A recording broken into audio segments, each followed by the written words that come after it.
looking for a great value holiday destination with tropical islands, vibrant cities, delicious food, and some of the friendliest people you'll ever meet, well, you need to visit Malaysia. We travelled through this wonderful country for 3 months. So in this Malaysia vlog, we're going to answer the question, how expensive is travelling in Malaysia? So if you're new to our channel, I'm Jay. And I'm John. And together we're Bucket List Travellers. We've been travelling the world for over 3 years and we've been to Malaysia twice and we absolutely love this country. Yeah, it is a fantastic country. But if you haven't been there before, why visit Malaysia? Well, it really has something for everyone.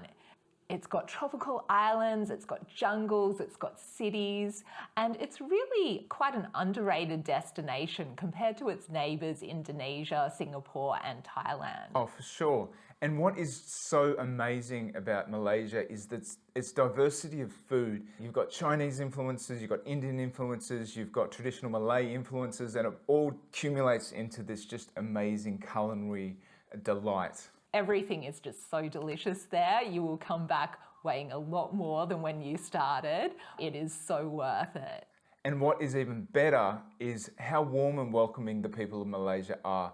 We were just so moved by how hospitable they were, so friendly, so warm. It just made our time there so much extra special. And it is such a great value destination. We were just really surprised at how affordable it is to travel the country. The food's really cheap and you get a lot more bang for your buck in terms of accommodation compared to other places nearby. Another thing that makes it really easy to travel around Malaysia is that English is widely spoken. So if you are a little bit uncomfortable about going to countries where English isn't the primary language, then Malaysia is certainly a great option for you. Okay, so let's dive into our Malaysia travel expenses and let's start with accommodation.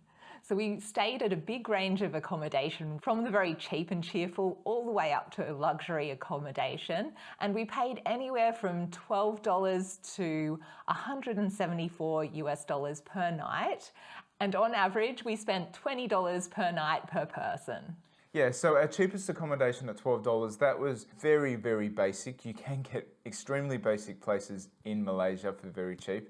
Our most expensive was Redang Island at the Laguna Resort. As a general rule, you will be paying up to 3 times more if you go to an island for island accommodation than you will on the mainland. Yeah, and that's just because it's a premium destination. Now, what was amazing about Laguna Resort is that not only was accommodation included, but 3 snorkeling trips and all your meals. So it was an all-inclusive package for $174. So that was really great value. And we also went to Perhentian Islands, and that was around $141 US per night for the both of us. So really, really great value and not that expensive in the grand scheme of things either. But mainly we stayed in 1-bedroom studio apartments and they were generally around $30 to $40 per night for the both of us and had all the mod cons that you needed. You'll find plenty of studio apartments in the major cities, so Kuala Lumpur, Johor Bahru, Cyberjaya as well had really affordable accommodation. But if you're traveling along the east coast or smaller cities and towns throughout Malaysia, you will find it really hard to get those sorts of accommodation, and so you'll probably have to opt for hotels instead. Yeah, and we found the cheapest places to stay for studio apartments were generally Johor Bahru, and Cyberjaya was another really affordable destination. That's just outside Kuala Lumpur, between Kuala Lumpur and the airport, so it's quite a convenient location. Yeah, so that's our hot tip. So just as a general guide, for accommodation, if you're going to Malaysia on a budget, expect to pay around $4 to $14 per night for a bed in a dorm. For mid-range accommodation, you're looking at anywhere between $6 to $40 for a room or a studio apartment. And then for luxury accommodation, expect to pay anywhere from $40 a night for a room, all the way up to $650 per night. And now for some general Malaysia accommodation tips. There are 2 monsoon seasons in Malaysia and they affect different regions at different times. So the best time to visit the east coast of Malaysia, as well as islands such as Perhentian Island, Tioman Island and Redang Island, is actually in the period between June and September. Now, if you want to visit Kuala Lumpur, the islands of Langkawi and Penang, then the best time to visit then is between December and March. And if you're looking to book accommodation online, the two biggest providers are Booking.com and Agoda. Now, we generally found Agoda was a bit cheaper than Booking.com.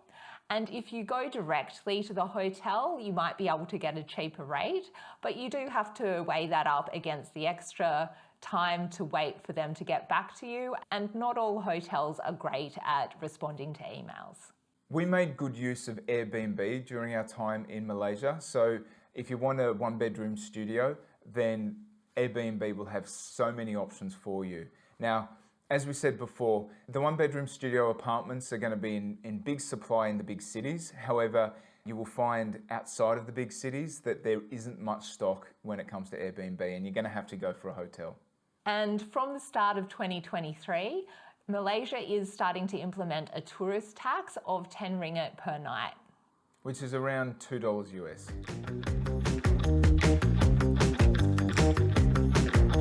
Now let's talk about Malaysian food costs. Food in Malaysia is so widely available, it's delicious, it's cheap, and the best value places are the food courts, or medan seleras, as they're known in Malaysia, or street food and night markets. So at one of these places, expect to pay around $1 to $3 US for a dish. Yeah, they're definitely the cheapest places to get fed when you're in Malaysia. In comparison, the fast food chains like McDonald's and KFC are relatively expensive. Now, you can also get the national dishes or traditional dishes in these restaurants. So nasi lemak, which is like the national Malaysian dish, you can get at McDonald's for around 16 ringgit, which is around $3 US. However, at a food court, you'll be able to get it for around 6.50 ringgit, which is only $1.40. So there's a big difference. And the quality isn't much different. If anything, it's better getting it at the food court. So if you wanted to go a bit more upmarket and get a restaurant meal, expect to pay around $6.50 to $13 for a dish. So in terms of our overall cost breakdowns for food, we had a combination of making our own food, mainly breakfasts, and occasionally dinner and lunch. But for the most part, we ate out because it's just so cheap. It's so good. So our average cost per day per person eating out was only $4 US. Yeah, it was amazing. And our cost per person per day for our groceries was less than a US dollar per day. And it worked out to be around $12 US per week for the both of us. So really, really inexpensive. And there's so many must-eat foods in Malaysia, but some of our favourites, well, my personal favourite is mee curry. It's a curry soup, which is just so good. Yeah, my favourite was nasi kerabu. It was really, really delicious. Also satay. Satay is my go-to dish as well when I'm in Malaysia. Now, one must-eat Malaysian dish is the national dish, nasi lemak. You can get it everywhere for as little as 3 ringgit or less than $1, and it is so delicious. It's traditionally a breakfast dish, but you can find it any time of day. Now, other dishes you must try are the desserts. You've got ice kacang, you've got chendol. They're ice dishes with a lot of extra yummy stuff thrown in. So good, so refreshing. Yeah, it's just great to try in the really hot Malaysian heat. They're just perfect. And you mustn't forget the drinks. So some of our favourites are syrup bandung and the coconut shakes. Okay, now we're going to talk about transport costs. So transport in Malaysia is so inexpensive, it's really handy to get around. So we mainly took trains and buses to get across the country. You can also fly as well, and that's really inexpensive too. So through AirAsia, you can get flights across the country for less than $50 US. There is also Malaysia's version of Uber called Grab, and this is a cheap way of getting around cities. This is particularly handy outside big cities where public transport options might be a little bit lacking. And for buses, we paid between $1 to $4 per person for a trip. We took mainly short trips, a couple of hours each. And our most expensive bus trip was between Kuantan and Kuala Terengganu. But on average, we paid $1.70 per person for a bus ride. Now for buses, you can buy tickets online. We generally bought our tickets from the ticket office at the bus terminals. And for some buses, you can buy your tickets on the bus itself, particularly for metro buses. We recommend bringing the exact change with you because not all places give change. So with the inner-city trains, we travelled from Johor Bahru to Kluang, and we also took the Malaysia Jungle Railway through the top part of Malaysia, all the way through the middle, and it was so amazing. So we highly recommend that. We had such an overwhelming experience with it. We put together a video about it. So if you want to see me ugly crying about it, then make sure you check out that video. Now the prices are really inexpensive. So we paid between a bit under 50 US cents to $3 depending on the leg. And the trains from KL to the airport are also relatively inexpensive. So we went from Putrajaya to the airport and that was only $3 US per person. So getting around the country by train is just an amazing way to see the countryside and experience the country in a really relaxing way. Now for activities in Malaysia. The cool thing about Malaysia is that there are a lot of activities that are for free. So for example, there's the Batu Caves in Kuala Lumpur, as well as a lot of other religious sites like the Pink Mosque in Putrajaya. These are all free activities to go and explore. Now there are plenty of paid activities as well. We found that generally there were more paid activities on the west coast of Malaysia, which we've done in a previous holiday. So we did adventure activities like zip lining off skyscrapers. We went to adventure parks and zoos. Oh, and water parks as well. There's a lot of really fun activities to do in Malaysia. Some of the activities that we did on our trip were island hopping around Mersing. So that was a full day, food included, and that was only $68 for the both of us. And we also did a lot of snorkeling at Perhentian Island and Redang Island. And as we were saying before, that was included as part of our accommodation. So that was all really great value and amazing, amazing underwater life. If you are going to the islands, you will need to pay a marine park fee. And that worked out to be 30 ringgit or around $6.50 for the both of us each time we went to an island. And that covers the entire time you're there.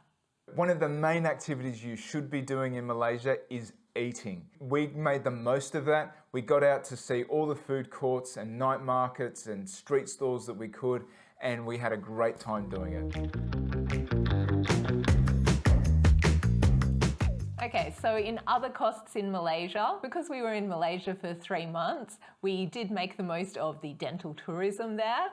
So we paid $125 US for the both of us for our dental checkups, and I paid $37 for a mouth guard. Yeah, we also did a little bit of shopping as well. So we went to Original Classics to get ourselves some new shoes, and that was only $46 US for the both of us. So it was really, really cheap. That said, my boots didn't really... They weren't made for walking. Yeah, they didn't really last that long. Jay's shoes are still going strong. So how much was our total cost over the 3 months in Malaysia? So that worked out to be a bit over $5,000 US for the both of us, only $31 US per person per day.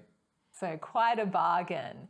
And if you want to know more about our Malaysia trip, we have a whole Malaysia playlist which has all of our videos from our time in Malaysia, so do check it out. We also have plenty of Malaysia destination guides on our website jjbucketlisttravelers.com to help you plan your next Malaysia trip. And if you want to follow us on our adventures around the world, be sure to hit that subscribe button. We are Bucket List Travelers. See you next time.